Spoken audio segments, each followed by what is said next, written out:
அதிகாரம் 24.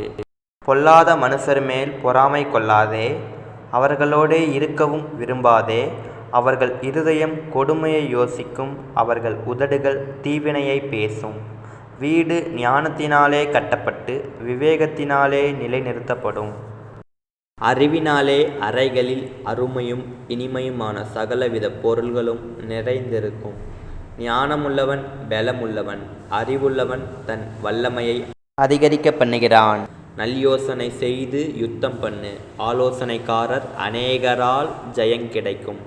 மூடனுக்கு ஞானம் எட்டாத உயரமாயிருக்கும், அவன் நியாயஸ்தலத்தில் தன் வாயை திறவான். தீவினை செய்ய உபாயஞ்செய்கிறவன் துஷ்டன் எனப்படுவான். தீய நோக்கம் பாவமாம், பரியாசக்காரன் மனுஷருக்கு அருவருப்பானவன்.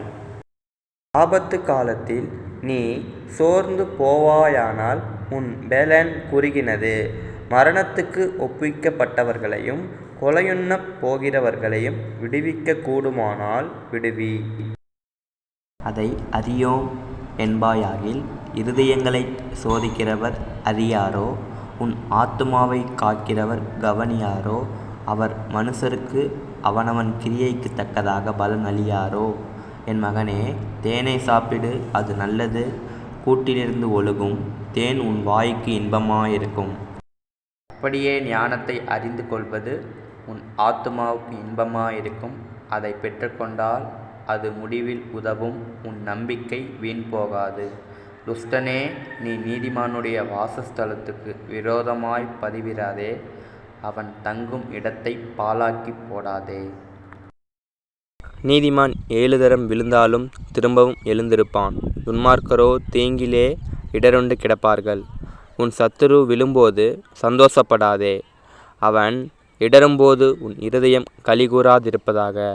கர்த்தர் அதை காண்பார், அது அவர் பார்வைக்கு பொல்லாப்பாயிருக்கும். அப்பொழுது அவனிடத்தினின்று அவர் தமது கோபத்தை நீக்கிவிடுவார். பொல்லாதவர்களை குறித்து எரிச்சலாகாதே, துன்மார்க்கர் மேல் பொறாமை கொள்ளாதே. துன்மார்க்கனுக்கு நல்முடிவு இல்லை, துன்மார்க்கனுடைய விளக்கு அணைந்து போம். என் மகனே, நீ கர்த்தருக்கும் ராஜாவுக்கும் பயந்து நட. கலகக்காரரோடு கலவாதே, சடிதியில் அவர்களுடைய ஆபத்து எழும்பும். அவர்கள் இருவரின் சங்காரத்தையும் அறிந்தவன் யார்? இன்னும் ஞானமுள்ளவர்களின் புத்திமதிகள் என்னவெனில், நியாயத்திலே முகதாட்சணியம் நல்லதல்ல. துன்மார்க்கனை பார்த்து நீதிமானாயிருக்கிறாய் என்று சொல்லுகிறவனை ஜனங்கள் சபிப்பார்கள், பிரஜைகள் அவனை வெறுப்பார்கள். அவனை கடிந்து கொள்ளுகிறவர்கள் மேல் பிரியமுண்டாகும், அவர்களுக்கு உத்தம ஆசீர்வாதம் கிடைக்கும். செம்மையான மறுமொழி சொல்லுகிறவன் உதடுகளை முத்தமிடுகிறவனுக்கு சமானம். வெளியில் உன் வேலையை எத்தனப்படுத்தி வயலில் அதை ஒழுங்காக்கி பின்பு உன் வீட்டை கட்டு. நியாயமின்றி பிறனுக்கு விரோதமாய் சாட்சியாக ஏற்படாதே, உன் உதடுகளினால் வஞ்சகம் பேசாதே. அவன் எனக்கு செய்த பிரகாரம் நானும் அவனுக்கு செய்வேன், அவன் செய்த செய்கைக்கு தக்கதாக நானும் அவனுக்கு சரி கட்டுவேன் என்று நீ சொல்லாதே. சோம்பேறியின் வயலையும் மதியீனனுடைய திராட்சைத் தோட்டத்தையும் கடந்து போனேன். இதோ அதெல்லாம் முள்ளுக்காடாயிருந்தது, நிலத்தின் முகத்தை காஞ்சொறி மூடினது, அதன் கற்சுவர் இடிந்து கிடந்தது.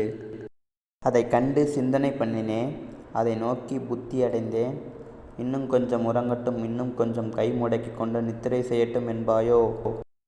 உன் தரித்திரம் வழிபோக்கனைப் போலும், உன் வறுமை ஆயுதமணிந்தவனைப் போலும் வரும்.